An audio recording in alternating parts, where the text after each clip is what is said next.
செயல்படுவதும் செயல்பட வைப்பதும் அரசியல் என்ற இலக்கணத்துக்கு இலக்கியமாக இருந்தவர் கலைஞர்.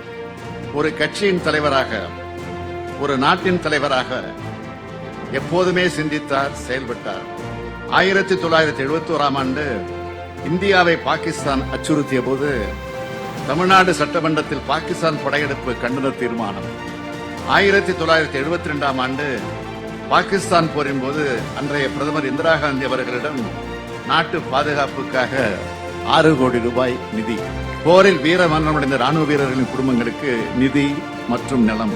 1999ஆம் ஆண்டு கார்கில் போரின் போது இந்தியாவிலேயே அதிக தொகையை அன்றைய பிரதமர் வாஜ்பாய் அவர்களிடம் 3 தவணைகளாக மொத்தம் 50 கோடி ரூபாய் வழங்கியவர் தலைவர் கலைஞர்.